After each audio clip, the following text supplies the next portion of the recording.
Vinicius Junior mendera cedera saat Real Madrid susah payah menjinakkan Celta Vigo pekan lalu.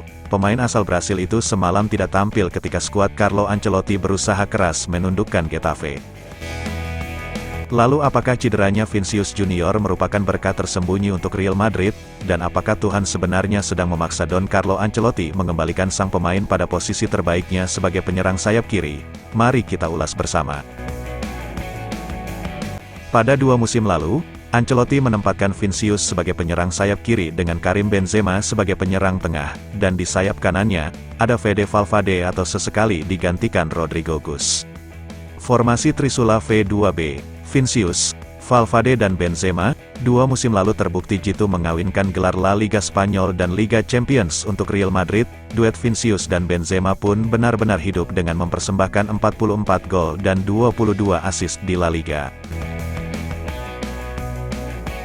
Hengkangnya Benzema.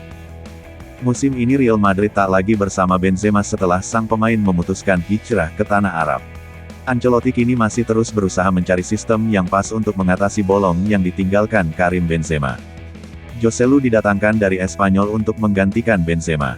Pada La Liga musim lalu, striker Jerman berusia 33 tahun ini mencetak 16 gol atau hanya terpaut 3 gol di bawah Benzema.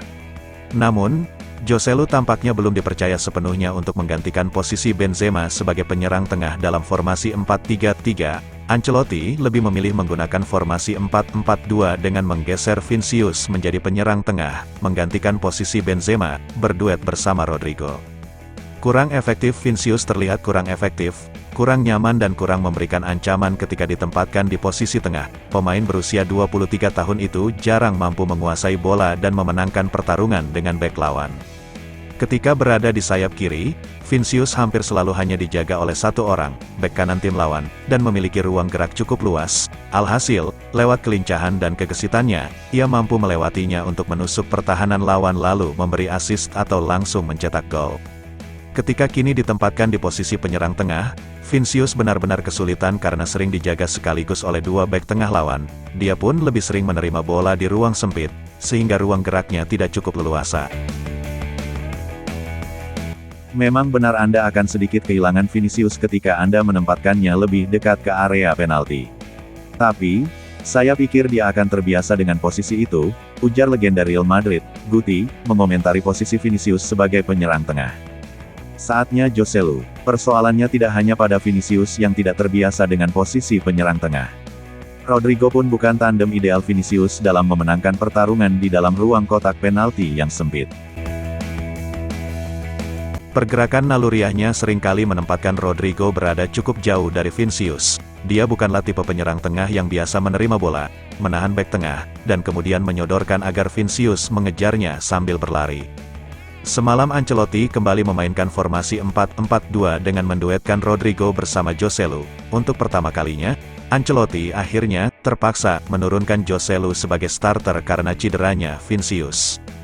Joselu membayar kepercayaan Ancelotti lewat sumbangan 1 gol dalam kemenangan Madrid 2-1 semalam. Joselu pun memiliki sejumlah peluang emas yang masih bisa dimentahkan karena penampilan ciamik kiper David Soria.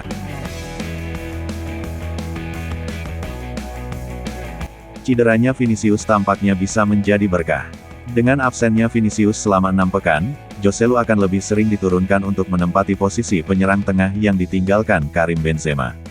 Dan ketika Vinicius telah kembali pulih nanti, Joselu sudah benar-benar bisa menggantikan posisi Benzema. Akhirnya, Ancelotti pun akan kembali memainkan formasi 4-3-3 dengan Vinicius menempati posisi idealnya sebagai penyerang sayap kiri. Who knows? Kita tunggu saja.